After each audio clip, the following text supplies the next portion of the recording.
Woman on a public bus gets arrested for carrying a knife.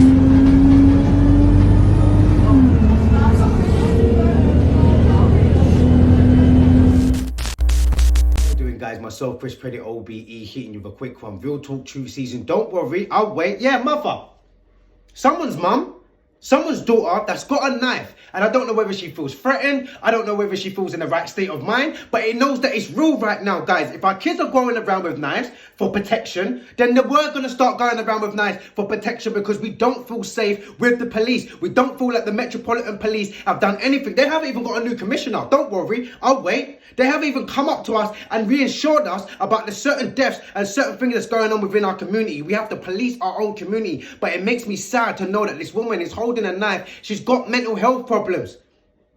COVID done a lot of things to a lot of us, and the government's just kind of wiped it underneath the carpet like they didn't take 2 years of everybody's life. Like, a lot of people was isolated. A lot of people wasn't able to go back to work. A lot of people didn't able to get seen loved ones. And now they're just walking around with depression, with anxiety, mental health problems, and they don't even know they got it. They don't even know. They're walking around and they're thinking to themselves, why am I feeling like this? Why am I acting like this? If we don't know and we don't talk to our young people and we don't talk to us as adults in the sense of go to the doctor, go to a counsellor, go to these kind of people that can help us. But 9 times out of 10, the people in power or the people that's meant to be helping us are the ones that's causing us harm. So how can you say to your child this in day and age, go to the police? But the same police that are beating our children up, the same police that are causing rape, murder, chastising, running around. You say to your child, go to the doctors because they help you with your health and they'll make sure that, that you can keep safe. They're injecting you, trying to give you strokes, trying to make you paralyzed, if not trying to kill you. So all the kind of ththings when I used to grow up and look at certain authority figures or certain people in certain professions, I used to always look at it like, rah, being a doctor is upstanding. So, you can always rely on a doctor. You can always rely on a police officer. You can always rely on a teacher. You can't even rely on teachers no more. Teachers are going around grooming children, raping young children, getting involved in sexual acts and got loads of nasty pictures of child porn on their phone and all the kind of rest of it. So we can't even trust the people that I should be saying to my children, this is who you trust. When you go to school, you listen to your teacher. If you're ever in danger, you call the police 999. If you're ever feeling like your health is at risk and all the rest of it, you go to a doctor. You're meant to be looking at the government officials and saying, these are the people that put laws into place to make sure that we are all safe. And right now, we've got a mother walking down the street with a knife. We've got a young boy, take a look at this, a young boy just picking up a knife on the roadside. And like I said, truth hurts, guys. So once again, if you don't like what I'm saying or you get offended by what I'm saying, then the shoe fits. Because a lot of people are messaging me like, oh, Chris, it's unfair what you're saying about parents. But there's many parents that don't message me. You know why? Because they know where their kids are. You know why? Because they're educated and they know enough about their children to understand what's going on in this day and age climax. But you're looking at me talking about, oh, you don't understand. You don't understand. No, you're the mum I'm talking about. You're the dad I'm talking about. Oh, man's not really rapping, man. Man don't really know, bro. What do you know, big man? What do you know? No, I know enough to know that you keep going in and inside out of prison. I know enough to know that your child's running around on the street stabbing someone and you don't even know. Or if you not, you do know and you're condoning the behavior. Straight. Truth hurts. And 9 times out of 10 we can complain and complain and complain about, oh, there's a lot of knife crime, oh, there's a lot of kids being stabbed and everyone's marching and protesting, but no one don't want to step up and say, oh, hold on a minute. What about these scumbag parents that are not doing nothing about it, but they want to sit there and try and go on like they want to put their 2 pence piece in? A lot of you lot go to inspirational events. A lot of you lot go to these marches, but it's your kids, yes, your kids that are the ones that should be at these events with you. And these are the kind of times now, if you can't take the heat, then come out the kitchen. And 9 times out of 10, I'm seeing a lot of people getting upset with sometimes some of the comments and some of the things that I say. And I'm looking at it like, wow, you haven't even realized that you're the parent we're talking about. Because you're upset now because all of a sudden I've said, oh, if you don't know where your children are, then that's kind of bad.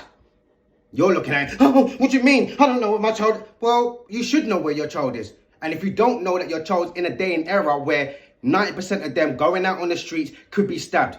If you're under the age of 25, you're automatically involved. So that means gangs, that means crime, that means most things that's happening in your borough. If you haven't looked outside your window recently, then more fool you. Because there's a lot going on within your community, a lot going on around your area. Like I said, it takes 2 seconds. Go onto Google, go onto YouTube and type in what is happening in gangs in my area. And there'll be someone like myself or someone else that be sitting there breaking it down to you on what's going on in your area. How many stabbings, how many people's been killed, what gangs are in, what's going on, what rappers, all the rest of it. And some of your kids are the rappers. You watch them on YouTube. You send them around to me and send them around to your family. Oh, look what he's trying to do. No, it's only music. He doesn't really mean it like that. And then all of a sudden your child's got a charge for murder and you're looking at it like you're confused.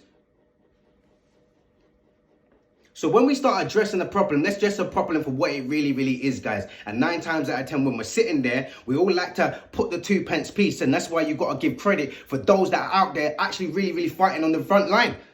Because everybody's got their 2 pence piece, but no one doesn't want to stand at the front. Everyone's going to be sitting at the back. Oh, well, you don't understand parenting. You don't understand what I have to go through. You don't understand, big man. You don't understand the life that I live. I've gone to prison. Like, everyone's backseat talking. Step up. Come to the front. Show us that you are knowing. Show us that you are willing. Showing us that you are capable, but you're not. Because there was just a stabbing just not too long ago in King's Cross on bank holiday. So like I said, how much of you lot was supporting and there for your kids for the half term? But no, you're in Scala stabbing up people. Don't worry, I'll wait. So it's not just our kids, it's also our adults, it's also the parents that are influencing our young people, making them feel like this is a way that you need to be acting. It's like we can't even talk about policing, or we can't even talk about the police and everything. Oh, man's snitching, man's talking about the police. Okay, so what do you want to do then, big man? Continue the same way that we're continuing?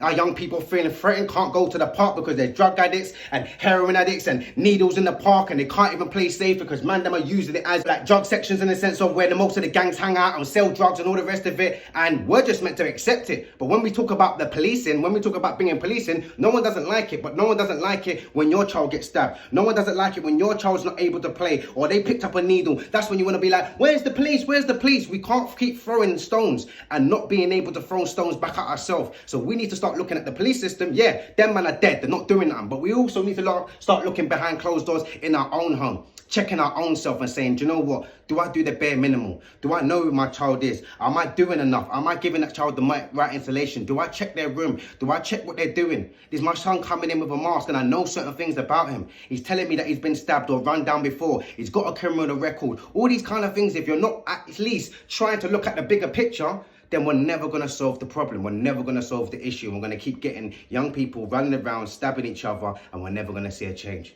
What's you guys' thoughts? Comment below.